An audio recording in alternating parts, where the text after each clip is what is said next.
Olá, pessoal! Hoje vamos começar mais uma aula de história e vem falando sobre os povos e culturas africanas, os malineses, os bantus e os urubás. Mas antes da gente falar um pouquinho sobre esses povos, a gente tem que entender um pouquinho sobre a África na Idade Média. Então, durante a Idade Média, por volta do século V ao XV, a Europa ela estava dividida em pequenos reinos. E a posse da terra era praticamente a única fonte de riqueza e o comércio era quase inexistente. Enquanto isso, na África Ocidental, poderosos reinos e estados se desenvolveram e se tornaram ricos e poderosos a partir de diferentes atividades econômicas, tornando-se então o principal eixo de comércio entre o mar Mediterrâneo e o interior da África. Mas quando nós falamos de África, o que vem logo em sua mente? Você vê o quê? O que você imagina desse continente? Como são os seus habitantes? O que você sabe da história desse povo? Pois bem, muitos cometem um equívoco de achar que a África é um país. A África não é um país, a África é um continente. E quando a gente fala de África, muitos imaginam fome, guerra, miséria, destruição, pobreza, mas na verdade a África é um grande continente e ele é rico. Como era o Império do Mali? O Império do Mali localizava-se no Sudão Ocidental entre os rios Senegal e Níger. Segundo os griots, a formação do Império Mali começou com um príncipe de etnia mandinga chamado Sundiata Keita. Ele e seus guerreiros venceram os ossos, seus opressores, na Batalha de Quirina, por volta aí do ano de 1235. Depois, eles venceram também outros povos vizinhos, formando assim o Império do Mali. Aqui nós temos a imagem do Sundiata Keita, e ele converteu-se ao islamismo, que era a religião criada por Maomé, cujo princípio é a crença em um único Deus, ou seja, ele era monoteísta. Segundo alguns historiadores, ele se converteu movido pela ideia de poder participar do comércio, que na época era controlado pelos árabes.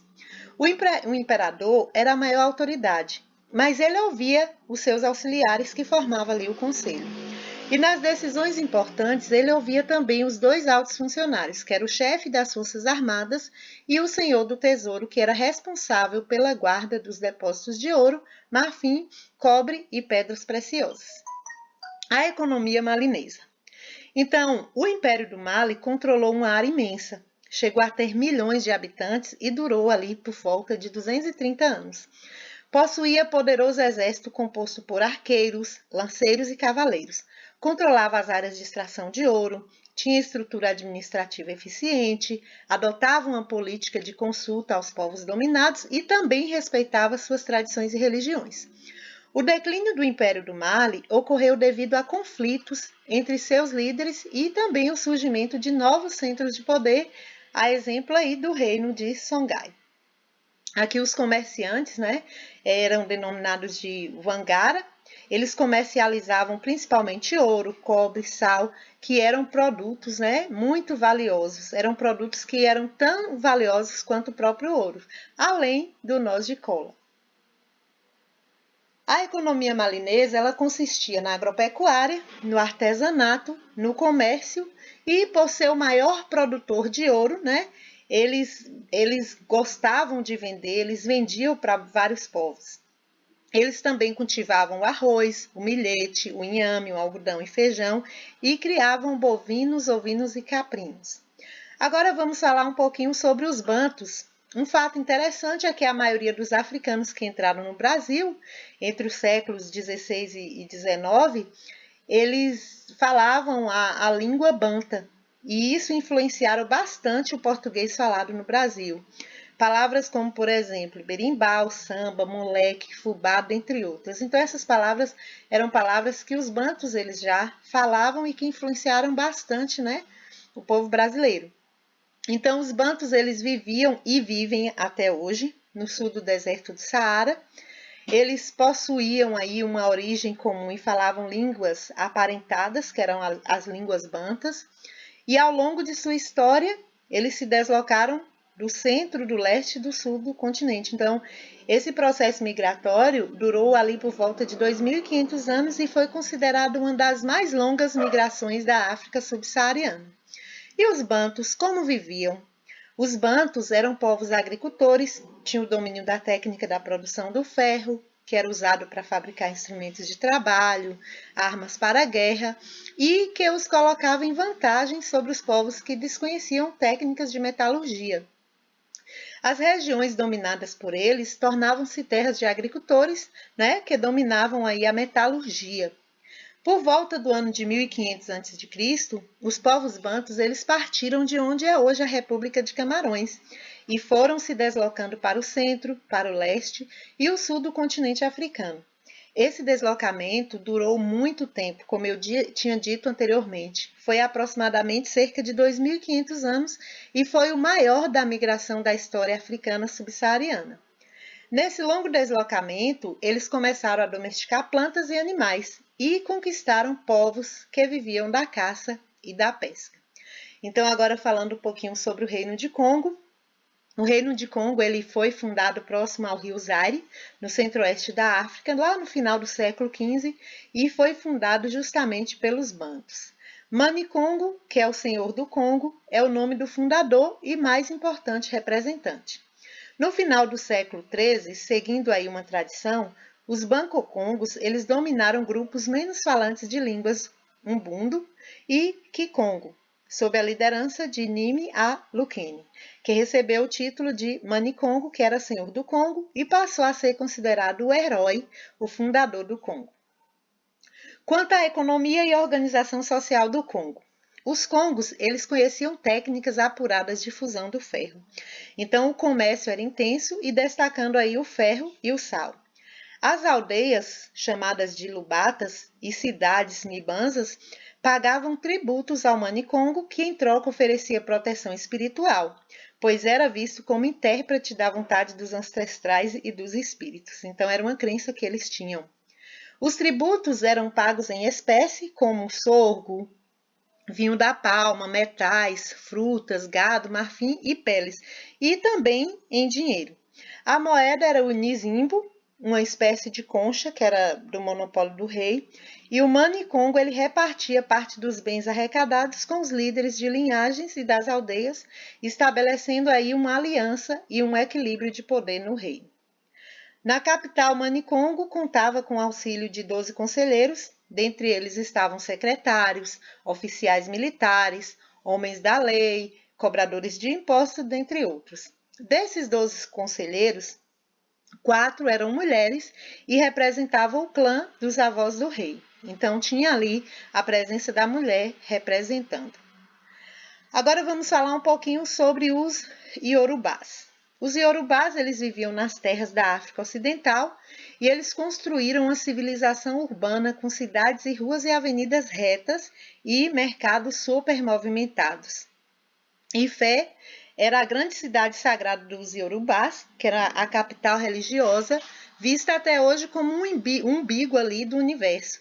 Era o local onde tudo começou. Quem exercia o poder político e religioso em Ifé era o Oni, que administrava a cidade, distribuía a justiça e era o responsável pelos cultos religiosos visando aí as boas colheitas.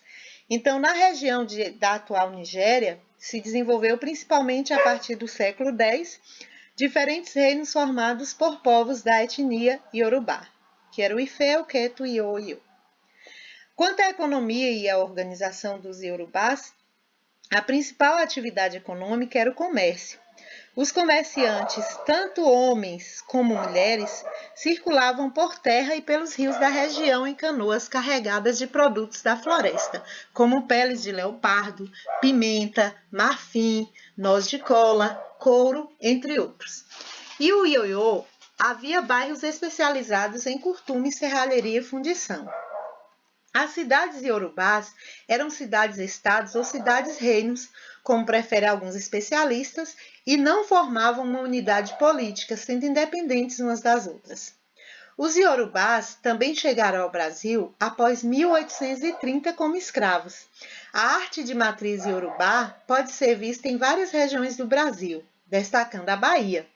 Lá nasceram e vivem grandes nomes da música e das artes plásticas de matriz iorubá, como o Olodum, o Ile Aie e também a cantora Margareth Menezes. Aqui eu coloquei um dicionário para mostrar para vocês algumas palavras, né? Griots são os indivíduos encarregados de preservar e transmitir as histórias, né? Conhecimentos e canções do povo. Império é uma unidade política que congregava várias outras unidades que mantêm suas formas de governo locais, mas prestam obediência ao poder central. Metalurgia é o trabalho que transforma metais em objetos. E o monopólio é a posse ou o direito exclusivo. E também o curtume, que é um estabelecimento onde se curte o ouro. Serralharia, oficina onde se fazem peças em ferro. Então, agora vamos para a atividade.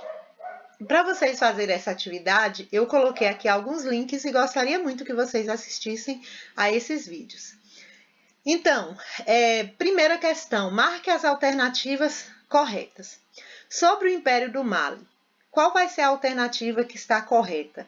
Foi o império duradouro da história da África, seu chefe político era o Oni, Sundiata Keita converteu-se ao islamismo tendo interesse em participar do comércio, ou as atividades econômicas de maior destaque eram o curtume e a serralheria. A segunda questão. Sobre o Reino do Congo, os congos conheciam técnicas apuradas de fusão de ferro. Letra B. Havia uma cidade sagrada que chamava Ifé. As aldeias e cidades pagavam tributos em troca de proteção espiritual. E Nimi Alukene era o herói fundador do Reino de Congo. A questão 3. Sobre os bantus. Eles viveram e vivem ao sul do deserto do Saara. Os bantus eram povos agricultores que dominavam as técnicas de produção de ferro. Letra C. Os bantus eles conquistaram povos que viviam da caça e da pesca. Ou letra D. Eles possuíam um poderoso exército composto por arqueiros, lanceiros e cavaleiros. A questão 4.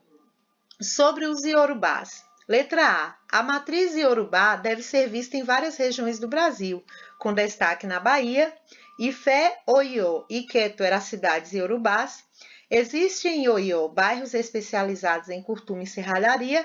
E a letra D. Contribuíram com o português falado no Brasil, como as palavras samba, fubá, quiabo e outras. Então é isso aí, pessoal. Espero ter ajudado. Agora faça a sua atividade, ok? Tchau, tchau.